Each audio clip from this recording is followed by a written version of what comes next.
नमस्कार, BPL news में आपका स्वागत है। मैं दुर्गेश। दोस्तों, उत्तर प्रदेश में होने वाले 10 विधानसभा सीटों के उपचुनाव को लेकर के समाजवादी पार्टी ने अपने प्रत्याशियों के 6 प्रत्याशियों की घोषणा कर दी है।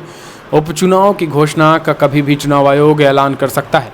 उत्तर प्रदेश में 2024 के लोकसभा चुनाव में 9 सीटों पर विधायकों को सांसदी का टिकट दिया गया था, जिनमें से 9 विधायक सांसद बन गए थे, जिसके बाद वो लोकसभा में पहुंच गए। लेकिन उन 9 सीटों पर उपचुनाव की घोषणा कभी भी हो सकती है और उसी में से एक सीट करहल भी है। उसी में से एक सीट सीसामऊ इरफान सोलंकी की सीट खाली हुई थी। तो 10 सीटों पर उपचुनाव की कभी भी रणभेरी बच सकती है, लेकिन उससे पहले ही समाजवादी पार्टी ने 6 विधानसभा सीटों पर होने वाले उपचुनाव से पहले ही अपने प्रत्याशियों की घोषणा कर दी है। तो चलिए, सबसे पहले हम आपको बता देते हैं कि कौन सी वो 6 सीटें हैं जहां समाजवादी पार्टी ने अपने प्रत्याशियों के नामों की घोषणा की है। चलिए देखिए, सबसे पहला नाम है करहल से तेज प्रताप यादव को मैदान में उतार दिया है। सीसामऊ से नसीम सोलंकी को मैदान में उतारा है। फूलपुर से मुस्तफ़ा सिद्दीकी को मैदान में उतारा है, जबकि मिल्कीपुर से अजीत प्रसाद को मैदान में उतारा है। कटेहरी सीट से शोभावर्ती वर्मा को मैदान में उतारा है, जबकि मंझुआ से ज्योति विंद को मैदान में उतारा है। इसमें साफ लिखा गया होगा पीडीए के नाम, एकजुट मतदान। उत्तर प्रदेश विधानसभा उपचुनाव के प्रत्याशी समाजवादी ने प्रत्याशियों के नामों का ऐलान कर दिया है। तो चलिए हम आपको बता देते हैं एक एक विधानसभा के समीकरण क्या है। दरअसल अगर बात करें दोस्तों, तो 10 विधानसभा सीटों में 5 विधानसभा सीटें अभी भी समाजवादी पार्टी के खाते में है, जबकि 3 सीटें भाजपा के खाते में है। 1 सीटें जो है वो रालोद यानी आरएलडी के खाते में है, जबकि 1 सीटें निषाद पार्टी के खाते में है। तो अब जो 6 सीटों के प्रत्याशियों का ऐलान अखिलेश यादव ने समाजवादी पार्टी ने किया है कि उनका समीकरण क्या है। सबसे पहले हम बात कर लेते हैं करहल की बात करें तो यहाँ पर अखिलेश यादव विधायक थे और उसके बाद कन्नौज से वो टिकट लेते हैं और फिर बनते हैं समाजवादी पार्टी के सांसद। फिर ये सीटें जो है वो खाली हो जाती हैं। करहल से फिलहाल अब तेज प्रताप यादव को मैदान में उतारा है। करहल सीट यादव बाहुल्य है। तेज प्रताप यादव उनके दादा के लड़के हैं, यानी अखिलेश यादव के दादा के लड़के, मुलायम सिंह यादव के बड़े भाई के लड़के हैं। तेज प्रताप यादव लालू प्रसाद यादव के दामाद हैं। करहल से यादव बाहुल्य होने की वजह से ये परंपरागत सीट भी है समाजवादी पार्टी का। इस वजह से भी जो है वो यहाँ पर समाजवादी पार्टी के कैंडिडेट हमेशा जीतते रहे हैं। तो माना जा रहा है कि ये सीट समाजवादी पार्टी के खाते में ही जाएगी। यहाँ पर ये सीट तेज प्रताप यादव ही जीतेंगे। दूसरी सीट बात कर लेते हैं मिल्कीपुर की। अयोध्या की मिल्कीपुर सीट भी हॉट सीट है। मिल्कीपुर की बात करें तो यहाँ पर पहले अयोधेश प्रसाद विधायक हुआ करते थे, लेकिन अब उनके बेटे को टिकट दिया है अजीत प्रसाद को। समाजवादी पार्टी ने अजीत प्रसाद को प्रत्याशी बनाया है। अजीत प्रसाद जो है वो समाजवादी पार्टी के इस बार प्रत्याशी हैं मिल्कीपुर से। मिल्कीपुर समाजवादी पार्टी के खाते में थी। अयोध्या से जीतकर सबको चौंका दिया था, हैरान कर दिया था। उसी अयोध्या से जहाँ पर बीजेपी ने भव्य राम मंदिर बनाने की बात कही, लेकिन जनता ने उनको नकार दिया था। तो अब अयोध्या मिल्कीपुर से क्या होगा? हालांकि मिल्कीपुर एक तरफा नहीं है। मिल्कीपुर जो है वो कांटे की टक्कर माना जा रहा है। कहा जा रहा है कि कुछ समाजवादी पार्टी से नाराज़गी है और मिल्कीपुर में कांटे की टक्कर है। ऐसे में भाजपा या फिर सपा देखने की बात होती है वहाँ पर क्या होता है। अब हम बात कर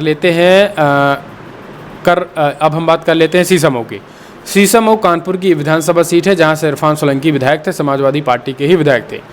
करहल में सीसामऊ इरफान सोलंकी को 7 साल की सज़ा हो गई है।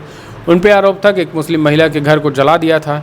घर को जलाने के बाद जब उनको सज़ा सुनाई गई तो फिर 7 साल की सज़ा होने की वजह से विधानसभा की सदस्यता रद्द हो गई, जिसके बाद यहाँ पर भी उपचुनाव कराया गया। अब सीसामऊ से इरफान सोलंकी की पत्नी को मैदान में उतारा गया है। नसीम सोलंकी को मैदान में उतारा है समाजवादी पार्टी ने। वैसे अगर देखा जाए तो इस सीसामऊ विधानसभा सीट पर जो है वो काफ़ी दबदबा है इरफान सोलंकी परिवार का। इससे पहले इरफान सोलंकी के पिता जो है वो वहाँ से विधायक थे, यानी 1995 से ही सोलंकी परिवार का दबदबा रहा है। पहले उनके पिता, फिर इरफान सोलंकी, लगातार ये जो है वो 25 सालों से ये सीट जो है सोलंकी परिवार में है और यही कारण है कि समाजवादी पार्टी ने इरफान सोलंकी की पत्नी को मैदान में उतारा है। अब हम चले आते हैं अंबेडकर नगर की कटेहरी सीट की बात करें तो यहाँ पर लालजी वर्मा जो है वो विधायक हुआ करते थे, लेकिन फिर लोकसभा का टिकट मिलने के बाद वो सांसद बन गए अंबेडकर नगर से। इस बार जो है वो उनकी बेटी को जो है वो समाजवादी पार्टी ने प्रत्याशी बनाया है कटेहरी से। यहाँ पर शोभावती वर्मा को मैदान में दिया है। ये भी सीट समाजवादी पार्टी के खाते में जा सकती है। सीसामऊ भी समाजवादी पार्टी के खाते में जाने की पूरी संभावना है। तो ये 4 सीटें। अब बात करते हैं फूलपुर की। फूलपुर में मुस्तफ़ा फूलपुर की बात करें तो फूलपुर में फ़िलहाल अगर समीकरण की बात करें तो यहाँ पर पटेल बाहुल्य सीट मानी जाती है। यहाँ से 3 बार के विधायक प्रवीण पटेल जो है वो विधायक रह चुके हैं। भारतीय जनता पार्टी के विधायक थे, सांसदी का टिकट दिया तो फिर वो फूलपुर से सांसद बन गए। अब ये सीट खाली है यहाँ पर। इसके बाद मुस्लिम वोटर, यादव वोटर, दलित वोटर भी हैं। तो ऐसे में माना जा रहा है कि मुस्लिमों को टिकट दे करके समाजवादी पार्टी यादवों, मुसलमानों और पिछड़े और दलितों के वोटों को एकजुट करके वो इस सीट को निकालने की तैयारी में है। कहा जा रहा है कि मायावती जो है वो इस बार भी मैदान में प्रत्याशी उतारेंगे और अगर मायावती मुस्लिम कैंडिडेट दे देती तो हो सकता था कि समाजवादी पार्टी कहीं ना कहीं खेला हो जाता उनके साथ। इस वजह से पहले ही मुस्लिम कैंडिडेट उतार कर समाजवादी पार्टी ने सभी संभावनाओं पर विराम लगा दिया है और एक तरीके से इस सीट को जीत डिक्लेयर करने की कोशिश कर दी है। तो ये है फूलपुर सीट। मंझुआ सीट की बात करें तो मंझुआ सीट पर फिलहाल ज्योति बिंद को जो है वो मैदान में उतारा है। ज्योति बिंद की बात करें तो ज्योति बिंद जो है वो फिलहाल समाजवादी पार्टी से 3 बार के विधायक रह चुके डॉक्टर रमेश बिंद की बेटी हैं।